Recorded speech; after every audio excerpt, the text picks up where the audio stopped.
प्रश्न थे। एक प्रश्न और हम पर आया था 2-3 दिन पहले कि महाराज जी एक बात बताओ, ये ज्योतिष शास्त्र और जो एस्ट्रोलॉजी होती है, लोग इसमें बहुत विश्वास रखते हैं, ठाकुर जी की भक्ति भागवत में ज्यादा विश्वास नहीं रखते। क्या आपका राय क्या है इसमें? ज्योतिष भगवान के नेत्र हैं, भगवान का नेत्र स्वरूप माना गया ज्योतिष को। आप ज्योतिष का आश्रय लीजिए अपने विवाह के मिलान के लिए, बालक के नामकरण संस्कार के लिए, जीवन में कुछ गड़बड़ खटपट चल रही है तो उसके समाधान के लिए उसका आश्रय लिए, पर उसी पर ही आश्रित मत रहिए। सुंदरकांड में कहते हैं देव देव आलसी पुकारा। जो देवताओं के भरोसे पड़ा रहता है महा आलसी है। जो इस प्रकार केवल, कई लोगों को मैंने देखा है, चलें पुणे जाना है, अभी नहीं जा सकते, अभी वो चल रहा है, वो वाला काल चल रहा है, चौघड़िया चल रहा है, जाने क्या चल रहा है।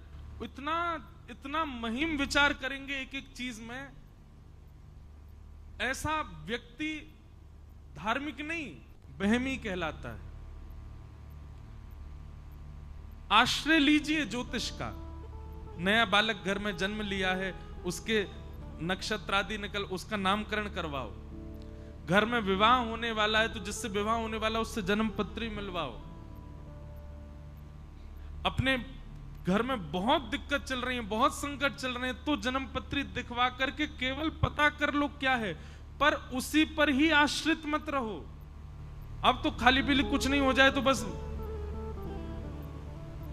हम लोग फ्लाइट में जाते हैं, कहीं जाते हैं, ट्रेन में जाते हैं, लोगों को लगता है धोती कुर्ता पहन रखा है, तो अब तो लोग पहचानने लगे। अब तो सबको पता है कि कथा ही करते हैं। जब लोग नहीं पहचानते थे पहले, उनको ये लगता था कि ये तो ज्योतिषाचार्य होंगे। वो सबसे पहले बोले आप पंडित जी हो? जी। हाथ देखना आता है? एक प्रकार से हम कह दें, आप पिक्चर देखने गए और पिक्चर शुरू हुई नहीं, उससे पहले ही आप पूछ रहे हो एंड में क्या होगा, लास्ट में क्या होगा इसमें। कटप्पा ने बाहुबली को क्यों मारा? महाराज सस्पेंस ने दूसरी पिक्चर दिखवा दी, लेकिन आदमी अपने जीवन की पिक्चर को सब पहले ही जान लेना चाह रहा, क्या होगा क्या होगा। इतने आश्रित मत रहो, बहमी हो जाओगे नहीं तो आप। ठाकुर जी की दृष्टि है, नेत्र हैं ज्योतिष, उनसे एक बार पथ देख लीजिए बस, उसके बाद उसके पीछे मत पड़े रहिए। अब बताते रहो अब क्या होगा, ओहो मेरा आज एग्जाम खराब हो गया, अब पंडित जी देखना क्या चलेगा, अब मैं विदेश जा रहा हूँ, वो अच्छा होगा कि नहीं होगा, ये होगा कि नहीं होगा, भोजन कितने बजे करूँ, सोऊं कितने बजे, निकलूं कितने बजे, अब वो कितने शटर कितने बजे खोलूं, दुकान की बंद कितने बजे करूं, और पड़ोसी तिरछी नजर से दिखता जा रहा था, काला कुछ बांध दूं। इतने बहम काय को पालो भाई।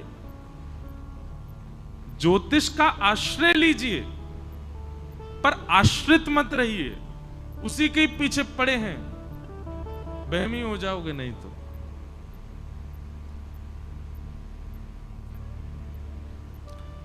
और एक बात कहें,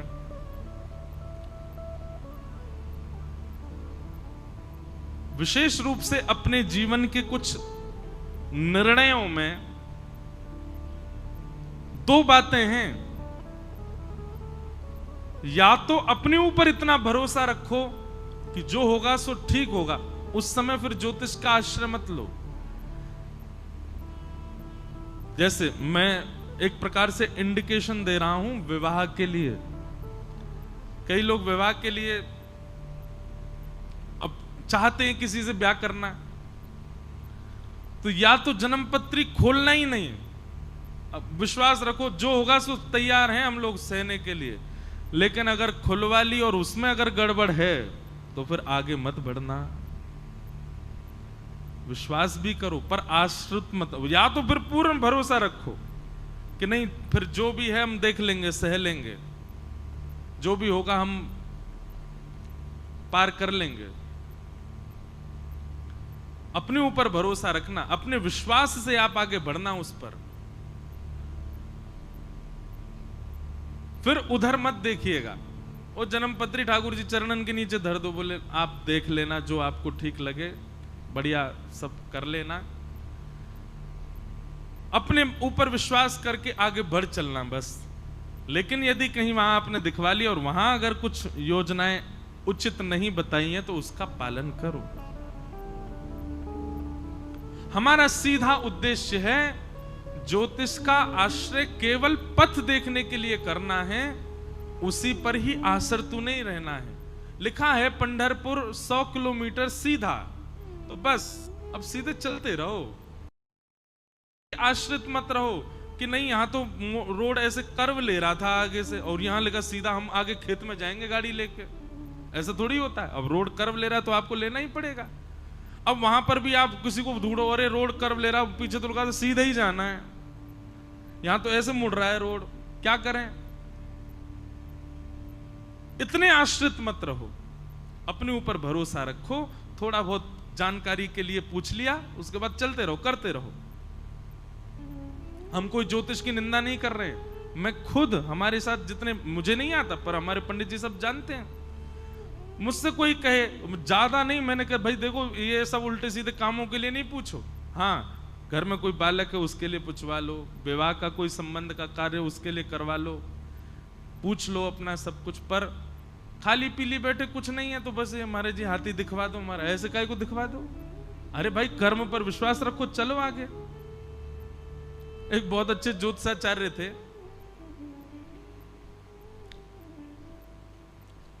लगभग 12 वर्ष पुरानी बात है।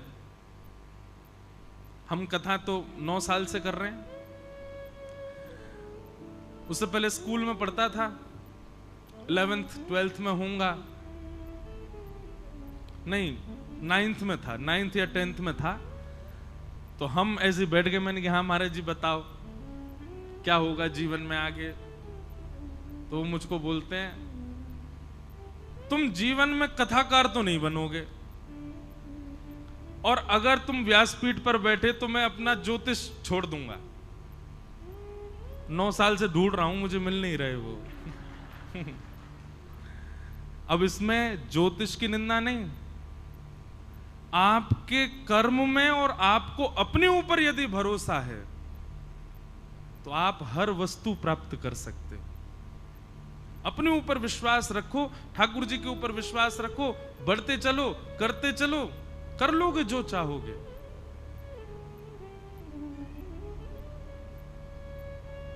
मैंने एक बात कही थी कि हम सबकी एक लाइन ड्रॉ करते हैं बस ठाकुर जी, और उसमें बीच बीच में एक डॉट बना देते हैं कि इन डॉट्स पे इसको 2 अपॉर्चुनिटी मिलेंगी, एक सही एक गलत। अगर ये सही चुनेगा तो सीधा चलेगा, गलत चुनेगा तो फिर लाइन नीचे की तरफ जाएगी। ठाकुर जी हमको सही गलत मार्ग पे नहीं भेजते, वो तो केवल 2 मार्ग दे देते हैं सामने। पूड़ी भी बनी है, रोटी भी बनी है, तुम क्या खाओगे? पेट दोनों से भरेगा। रोटी खाओगे तो अच्छा है, पूड़ी खाओगे तो ऑयली है, महाराज तबीयत खराब हो सकती है। लेकिन हमारा आकर्षण है पूड़ी की तरफ, खा लेते हैं और उसके बाद फिर बीमारी आने लगती है अंदर। पेट दोनों से भर रहा है। ठीक वैसे ही ठाकुर जी 2 अपॉर्चुनिटी आपके सामने दे देते, एक ये है एक ये है। आपको लगता है एक पे जाने से फायदा ज्यादा है, एक पे जाने से फायदा कम है, पर भार कम रहेगा, और आप उस मार्ग को चुन लेते हो, वो सही होता है, तो उससे फिर आगे बढ़िया रहता है। अब एक और बात, सही और गलत मार्ग की पहचान कैसे हो, यह भी सत्संग सिखाता है। विवेक बुद्धि आना, सही गलत का अनुभव होना। सत्संगी व्यक्ति जो नहीं होता है ना, जो सत्संग नहीं, उसके पास विवेक नहीं होता। सही गलत में वो गलत को ही चुनता है अधिकतर, पर विवेकी व्यक्ति सत्संग जब करने लग जाता है ना, मैं कहा करता हूं सत्संग करने से आप कोई साधु महात्मा नहीं बन जाओगे, सत्संग करने से आप विवेकी बनोगे। आप कथा सुनते सुनते आपके पास विवेक ऐसा जन्म लेगा, आपको तुरंत पता चलेगा कि क्या उचित क्या गलत। वो विवेक बुद्धि मिलती है, और उसी से ही फिर आपका आगे का जीवन निर्मित होता चला जाता है। तो इसलिए ज्योतिष का सम्मान कीजिए, जरूरत पड़ने पर ही केवल उसका आश्रय लीजिए, उसी पर आशर्तु मत रहिए। अगर आप ज्योतिष पर आशर्तु रहते हैं तो आप वहमी हो, आप उसका आश्रय बस अपने कुछ उपयोगों के लिए लो बस। बाकी अपने कर्म पर भरोसा रखो, अपने बुद्धि पर भरोसा रखो, अपनी क्रिया पर विश्वास करो, चल दो आगे, अच्छा होगा सब।